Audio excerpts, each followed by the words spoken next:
Welcome to the launch of the Australian Small Companies Fund. My name's Gaurav Sodhi. I'm Deputy Head of Research at Intelligent Investor. I'm joined today with two of our senior analysts. We have Alex Hughes. Say hello, Alex. Hi, guys. And John Mills is with us as well. Welcome, John. Hello, everyone.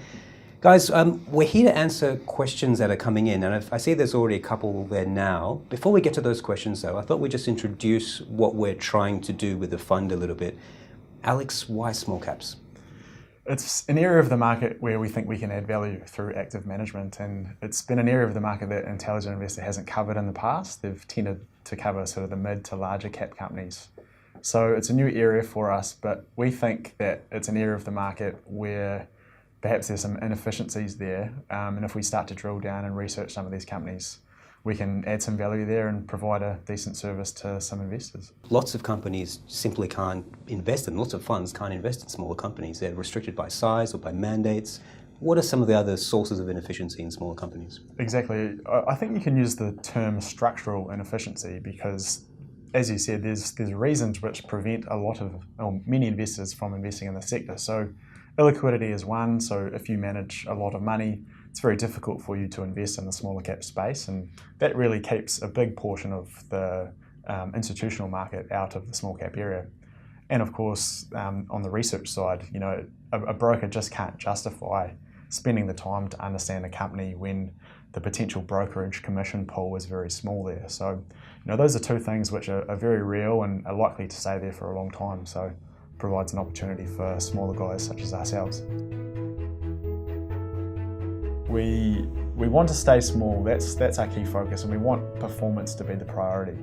Now, correct me if I'm wrong, fellas, but we are all committed to running a fund that generates outstanding returns. I don't think we're interested in running a larger fund that generates slightly above average returns. I think we're all in here to generate very good returns, even if that means running a smaller fund. The first stock that comes to mind is iSelect, which was a speculative buy a couple of years ago. At a terrific price, wasn't it? Yeah, well, we took advantage of what was panic selling. Yeah. Now, there were some reasons why investors didn't want it, but there was management turnover and there was some shenanigans happening in the background, and there was profit warnings, all sorts of things going on, but just the price was so attractive that we recommended it to members. It's done well since then, but we still think it's cheap, and it's more importantly, it's got a decent future. For those who don't know, iSelect is the comparison website. You've probably seen the ads. They've retired Mr. iSelect and they've got different ads. Yes, I noticed that. They're constantly advertising. They spend something like 30% of revenue on marketing. And apparently, they're one of the best known brands in Australia. And so they're able to get all these people to go to the websites and compare health insurance policies or life insurance policies or car insurance and a number of other energy, broadband, number of other products. And they've traditionally been mostly health insurance, but they're gradually diversifying. And we think that there's going to be a big opportunity with the NBN rollout. Everyone will be forced to choose an NBN provider over the next, 4 or 5 years. And also with energy prices rising quite significantly. I haven't noticed, actually. Yeah. What I really like about this business and the investment case is that the company has far too much capital sitting in its structure, surplus capital that it can hand back to shareholders. Now, that's a way of generating returns for investors that doesn't reflect on a PE. You won't find it if you're screening. So it gets missed by a lot of investors, but it is a definite way where we can get cash back from the business without it being reflected in the share price. And I think that's... Yeah, and in fact, that's what they've been doing. That's exactly what they've been doing, They're buying back a lot of stock. They've started paying a dividend and now increased it quite significantly. Yeah. There's certainly a lot of surplus capital there. It's by no means a highly capital-intensive business. Biggest expenses are marketing employees, and one of the things they've done on the employee front is that they're expanding their office in Cape Town, which is obviously cheaper. Wages are cheaper over there, but it also expands the hours in which they can interact with customers. So it has a few benefits there, and it looks very cheap. Well, it looks pretty cheap at the moment. Hopefully, you can take advantage of the opportunities and do well for the fund. Okay, I'll talk about one of the more recent ideas, which would be Adacel. So this is a company that we have written up in the publication. It's a software business that has a large operation in the US and the North American market. And it has two businesses. It provides a training solution that air traffic controllers use to train and become employed air traffic controllers. And it also has the software that's used by air traffic controllers in their line of work.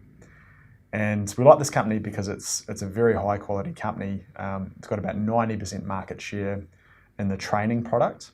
And so if you want to become an air traffic controller in the US, you have to use this product. And so it has great sort of an entrenched business model there, great cash flow characteristics. And we think it has a bright future ahead as more air traffic controllers are trained and the market grows. And also the international air traffic management business. So this is what the air traffic controllers use in the line of work. Used all throughout the world, very entrenched. Once these systems are installed, they're there for a long time. I've heard analogies about the US air traffic management market, and they're still using a system that was installed 40 years ago, and it's very difficult for them to move off that. So that just shows just an indication of how robust a product like that is. So it's one of the recent additions there. It's done reasonably well thus far. It's been a bit problematic when you're trying to build a position and the stock's going up, but yeah, we think Adacel has a pretty good future ahead. But we have a very specific process we use. It's actually very similar to the process we've used for over 20 years in selecting stocks for our larger portfolios. Alex, it doesn't change very much, does it? It doesn't, and it involves assessing a company on its merit. So it might differ between companies you're looking at. To provide an example, maybe RPM Global, which is a mining software company that the members will be familiar with. We've written it up on the site there. We like it because we think it has the potential to be a much bigger business in time. So we appreciate the opportunity the company has in front of it. But what we're thinking about on a day-to-day basis is, do they have the right strategy? Are they executing on that strategy? And are they meeting expectations on an incremental basis? How do we think about cash in this fund? I think cash gives you the option of taking advantage of cheaper prices. So I think the cash weighting could be anywhere between 0 and 50%. Now they're the extremes. I mean, over the long term, I think it'd be closer to 10 to 20%. But it'll all depend on the number of opportunities. So at the moment, our cash holding is? I think it's about 30%? Yeah, it's about 30%. It's a fluid situation now because we are getting flows. Yeah, so we're trying to put those flows to work. Yep. How do you think about cash in the fund, Alex? Yeah, in similar terms, I think it provides optionality. So you want to have some when you need to put it to use and when there are opportunities there. And this fund is a little bit different because we are subject to redemptions and we also have illiquid stocks. So we need to have higher cash balances than perhaps the SMA product. Yep.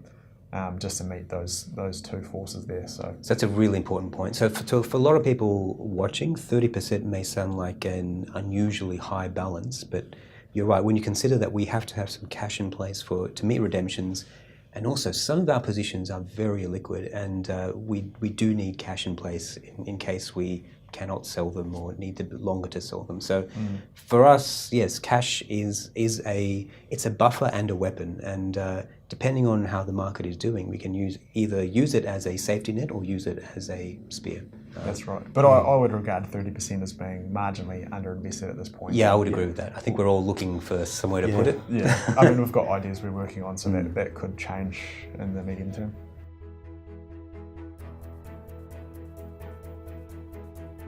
Talk to us, John, about the structure of this specific fund. Yeah, so with the growth and equity income portfolios, you can invest in them via SMAs. So that means you are the legal and beneficial owner of the securities in the portfolio, and your money isn't pooled with other investors in that model portfolio. The small cap portfolio is, by contrast, a unit trust. So that means if you choose to invest, your money will be pooled with everyone else, and then that'll be invested in the various holdings of the fund.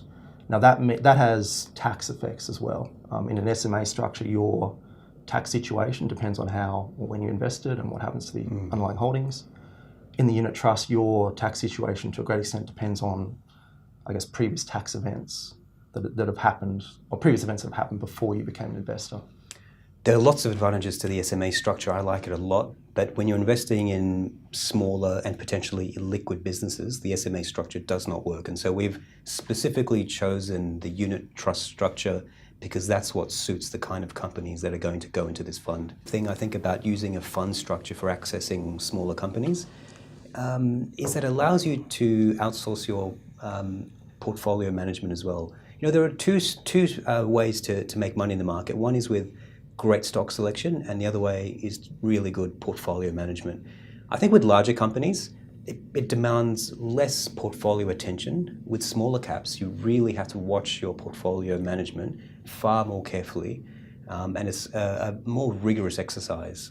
So inside this structure, you get access to our own stock selections, but you also get access to our own portfolio management. And we're watching those things all the time, adjusting weightings and taking profits as we see fit. So I think that's another important part to generating returns in this part of the market.